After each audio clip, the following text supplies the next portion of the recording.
We have so far discussed the molecular equilibrium, that is, the equilibrium in the molecules. But chemical reactions also take place in solutions, in which generally ions participate. The substances which furnish ions are known as electrolytes, which may be acids, bases, or salts. The equilibrium is present between the unionized molecules of a particular substance and the ions formed in solution. Since ions are not formed in the solid states, the ionic equilibrium does not exist in the solid state of a particular substance. The ionic compounds are generally acids, bases, and salts. Therefore, the ionic equilibria is present in them when dissolved in water or in any other solvent. Since all of them are electrolytes, the equilibrium constant is related to the strength of these electrolytes, that is, the number of ions which they furnish in solution. My dear students, I think you have understood what we are going to discuss today. So, with good morning, I welcome for the today's session on ionic equilibrium in solution. Okay, right. What is ionic equilibrium? It is the equilibrium between ions which are formed after the dissociation and a molecule which is giving those ions. That is called ionic equilibrium. Okay, that is a particular compound or a particular chemical should give first ions. Okay, then after giving ions, in the beginning ions are formed. Afterwards, ions will again come and form the molecule. So this will go on when they attain the equilibrium. That time, whatever that equilibrium is there, that is called what ionic equilibrium. Okay, right. Let us discuss its meaning or the definition. Okay, so before we go for the definition of an ionic equilibrium, for the ionic equilibrium, what we require? We require ions. Who will furnish iron? It is a chemical which will furnish the ion. That chemical is called as what? An electrolyte. This I told in the beginning of my introduction. Okay, a chemical which can furnish iron is known as what? An electrolyte. So what is an electrolyte? A substance that conducts a current when dissolved in water. Why it is conducting a current? Because it is furnishing ions. It is the ions which are responsible for carrying the current. Okay, that is called an electrolyte. Soluble ionic compounds dissociate completely into ions in water and create a large current. They are called strong electrolytes. Now, time being, we will not discuss about the strong electrolyte. What is an electrolyte? A chemical which can furnish ions in solution. That chemical is called as what? An electrolyte. Substances that can conduct electricity when they are in molten state or aqueous solution and undergo chemical changes, that is called as what? Electrolyte. One more definition. That is, that substance should be in the molten state, in the liquid state, okay, or in aqueous solution. What is aqueous? Chemical in water is called as what? Aqueous solution. So because water is called as what? Water is called as the universal solvent. No? So most of the chemicals dissolves in water. Therefore, most chemicals are formed in solution, and those solutions are called as what? Aqueous solutions. Other solvents are there, but in water, most of the chemicals are dissolved because of the what ability of water to dissolve in it due to some reasons. What we studied in the hydrogen chapter. Okay. Because they generally consist of ions in solution. Electrolytes are also known as ionic solutes. One more name is given here. So electrolytes are called as what? They are solutes. What solutes? They are ionic solutes. Why they are called ionic solutes? Because they give ions. That's why they are called as what? Ionic solute. Which is solvent here? Solvent is any solvent or water. Okay. Best example is NaCl. Okay. Right. Now, when a particular chemical or an electrolyte which gives ions, okay, whatever equilibrium is there between the ions and that chemical, that is called what? Ionic equilibrium. Now we are discussing what its meaning or the definition for what is meant by ionic equilibrium. That is the today's topic of discussion. The equilibrium established between the unionized molecules and the ions in the solution of weak electrolytes is called ionic equilibrium. Be careful here. Here, the two important phrases are what? Between unionized molecules and ions in the solution of weak electrolytes. That means already we learned what is meant by an electrolyte. That means in the electrolyte, I think there are two types: weak electrolyte and strong electrolyte. That is the point of discussion here. Okay. So this definition, in this definition, the word is what? Weak electrolyte. That means is there one more chemical which is strong electrolyte? What is the meaning? What difference is there? Let's learn. Electrolytes are classified into two categories: strong electrolyte and a weak electrolyte. On what ground? This ground. Which ground? They completely dissociate in aqueous solution or in any solvent. Okay. So that means a chemical which can dissociate completely, almost completely, those comes under the category strong electrolytes, whereas second category partially dissociate in aqueous solution. That is a chemical which is dissociating partially. Okay, means what? Out of 100%, around 10% or 20% or maximum 50%. But whereas in this case, almost 99%. Or sometimes if the chemical is so excellent, 100% or so NaCN is there. That means a chemical which can dissociate. What is dissociate? Associate, come together. Dissociate, separate. So a chemical which can separate into its constituent ions, they come under the strong electrolyte. Both will dissociate. The difference is what? Completely dissociate, incompletely or partially dissociate. That is the difference. Okay, right. So sodium chloride comes under this category where it can dissociate completely, whereas acetic acid comes under this category. What? Weak electrolyte. So if we want equilibrium, that means we want both reactant and the product. You know what we learned till now. But in this case, it dissociates completely. After some time, reactant will not be there. All become the ion only.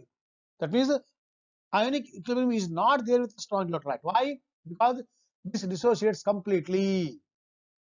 Only products are there, no reactants. Whereas in this case, some amount of chemical will dissociate. Means what?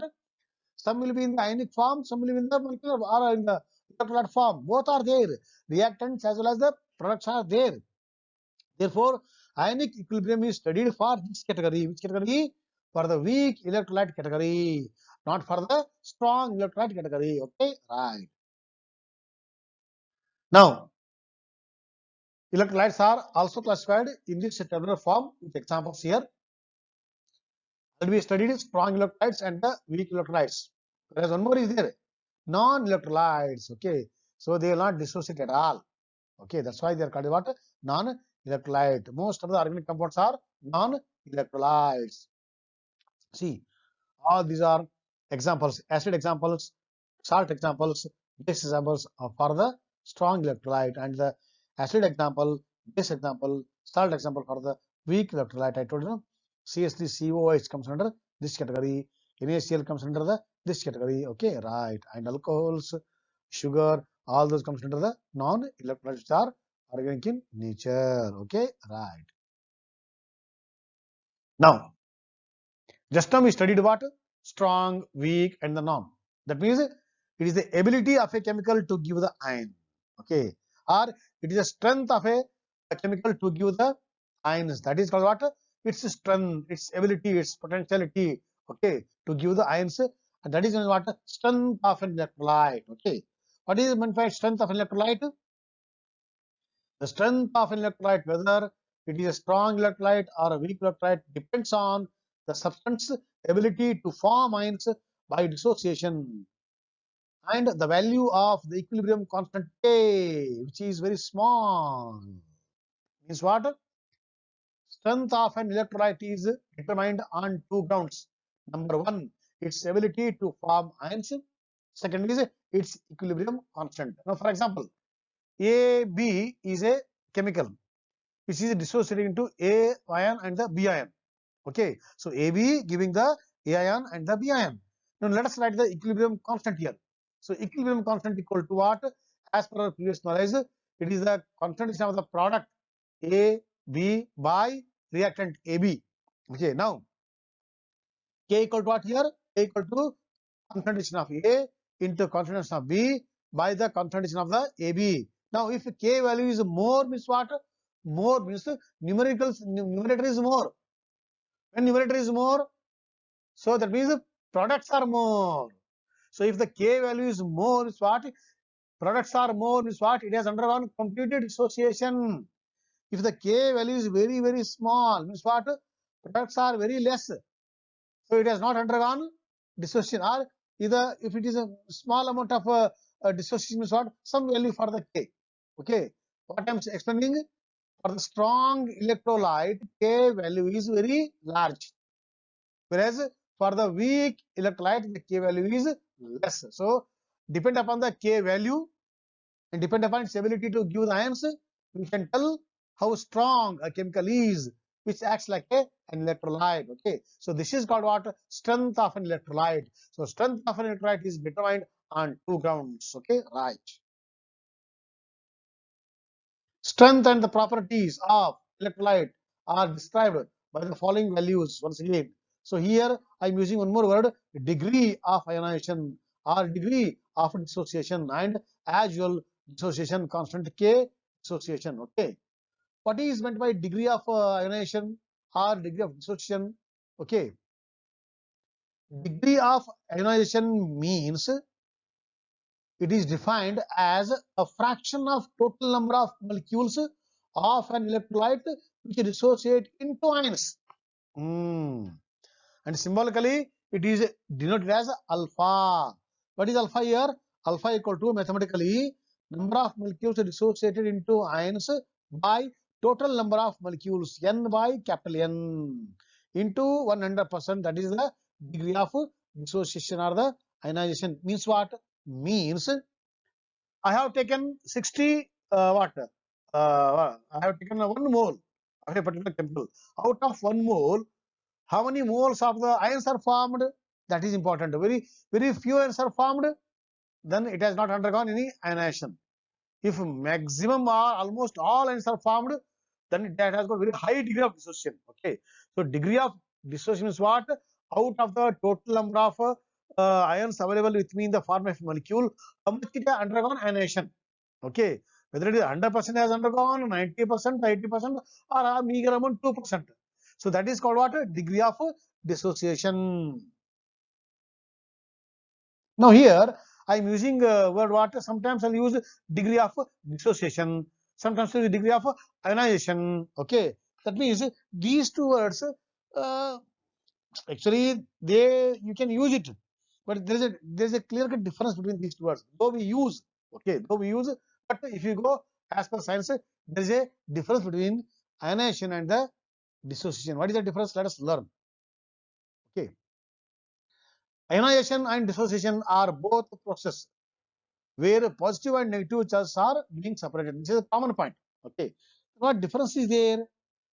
In the case of ionization, forces within the particle, separation of protons and electrons. That means this is related to the structure of atom. Okay, from the structure of atom, if the electrons are taken out, that is called as the ionization actually.